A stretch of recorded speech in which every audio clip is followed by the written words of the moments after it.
Hi, good day to all of you. कैसे हैं आप लोग? मैं आशीष मिश्रा, आप सबों का स्वागत है अपने चैनल लेट अस स्टडी पे। तो जहाँ तक बीएड एंट्रेंस की चर्चा हो रही है तो उसी में मैं अगले कड़ी को लेकर के आया हूँ। तो हिंदी का ही ये है। तो आज मैं देखने वाला हूँ कि हिंदी में जो वर्ण है वहाँ से क्वेश्चंस किस तरह का आ सकता है आपके एग्जाम में। तो मैंने कहा था आप लोगों को किताब खरीद लीजिए उपहार बाल व्याकरण। तो उसमें जो नॉलेज है, जो भी लिखा हुआ उसको आप पढ़ते रहो, अध्ययन करते रहो। लेकिन उसके अलावा भी कुछ इंपॉर्टेंट चीज़ें जो मैं आपको देने वाला हूँ। जैसे वर्ण के बारे में अगर पूछ लिया जाए कि वर्ण किसे कहते हैं तो आप क्या बताएंगे? वर्ण उस मूल ध्वनि को कहा जाता है जिसके खंड या टुकड़े नहीं हो सकते। ओके। और हिंदी में कुल वर्णों की संख्या कितनी है? 52 यानी 52 है। वही अ आ से लेकर के और अक्षत्र हाँ जो कहते हो वहाँ तक आपका वर्ण हो जाता है। तो जैसा मैंने लिखा कुल वर्णों की संख्या कितनी है, तो कितनी है वर्णों की संख्या? 52 है। और स्वर वर्णों की संख्या कितनी है? 11 है। तो डायरेक्ट प्रश्न आ सकता है कि बताइए हिंदी में कुल वर्णों की संख्या कितनी है, तो 52 है।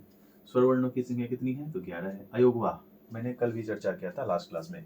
अयोगवा 2 है। कौन कौन है? अंग और आ है। ठीक है। और कुल व्यंजनों की संख्या कितनी है, तो ये 39 है। क्लियर। वही कह रहा कि देवनागरी लिपि व संस्कृत भाषा में स्वरों की संख्या अगर पूछा जाए आपको तो 13। उसमें जुड़ता कौन कौन है? री और लड़ी। ठीक है। री और लड़ी उसमें ऐड हो जाता है तो 11 तो 13 हो जाता है।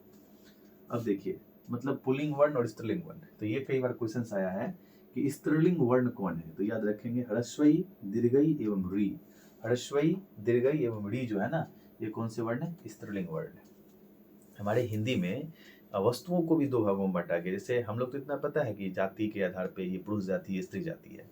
लेकिन हिंदी में कोई भी अगर वस्तु है तो उसको भी पुल्लिंग और स्त्रीलिंग का नाम दिया गया है। जैसे ये कलम है, तो कलम क्या पुल्लिंग है कि स्त्रीलिंग है? तो कलम क्या स्त्रीलिंग है। जैसे आप क्या बोलते हैं, कलम से वाक्य क्या बनाते हैं? कलम नहीं है, कलम टूट गई, ऐसा ही है ना। तो हमारे हिंदी भाषा में सभी वस्तुओं को भी पुल्लिंग और स्त्रीलिंग के कैटेगरी में रखा गया है। ठीक है। तो वही यहाँ पर एक अक्षर है ह्रस्वई, दीर्घई एवं री, ये स्त्रीलिंग वर्ण है। अंतःस्थ वर्ण पूछा जाता है, आंतरिक भागों से जो वर्ण निकलता है उसको अंतःस्थ वर्ण कहा जाता है। तो यो, रो, लो, वो को कौन वर्ण कहा जाता है? अंतःस्थ वर्ण कहा जाता है। तो प्रश्न आ जाएगा अंतःस्थ वर्ण कितने हैं, तो बोलेंगे अंतःस्थ वर्ण 4 हैं। कौन कौन है? यो है, रो है, लो है, वो है।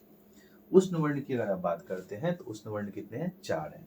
और ये कौन कौन है? तालव्य स्व है, मूर्धन्य स्व है, दंत स्व है, ह है। क्लियर। अब देखो अल्पप्राण महाप्राण, यहाँ से प्रश्न आता है। तो प्रत्येक वर्ग का ये वर्ग क्या होता है? हिंदी में 5 ठो वर्ग है।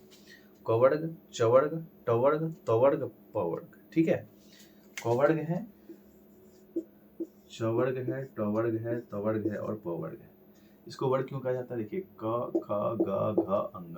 ठीक है। च, छ, ज, छ, य, ट, ठ, ड, ढ, न, त, थ, द, ध, न, प, भ, व, म। तो इधर से भी 5 आपको दिखेगा, 2 2 4 1 5। इधर से भी कितना दिखेगा? 5। इधर से भी कितना दिखेगा? 5। और इधर से भी कितना दिखेगा? 5। इसके लिए इसका नाम वर्ग हो गया। वर्ग की सभी भुजा आपस में क्या होती है? बराबर होती है। इसलिए ये पंचवर्ग है। तो हिंदी में कितने वर्ग हैं? इसको कहा जाता है पंचवर्ग।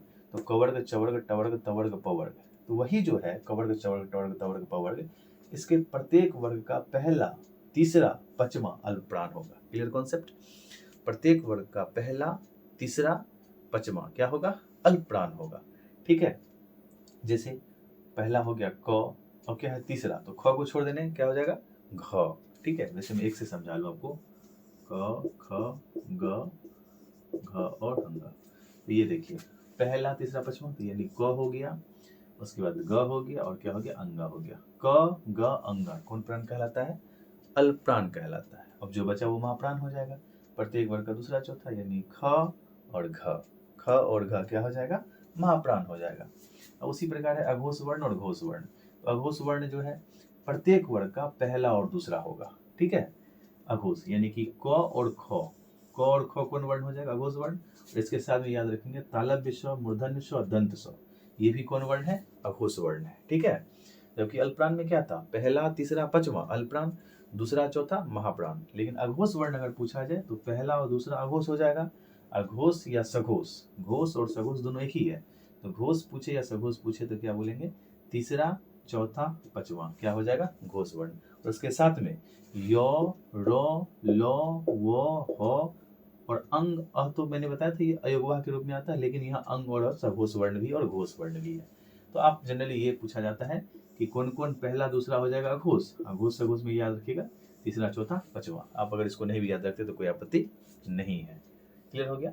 यानी योर और लो व हो को भी तो हम लोगों ने क्या पढ़ा था, कौन सा वर्ण है ये, अंतःस्थ वर्ण भी है योर और लो व, ठीक है। और हो को किस वर्ण में 3 बढ़वा दिए थे, उष्ण वर्ण में, तालव स मूर्धन्य स दंत स उष्ण वर्ण भी है।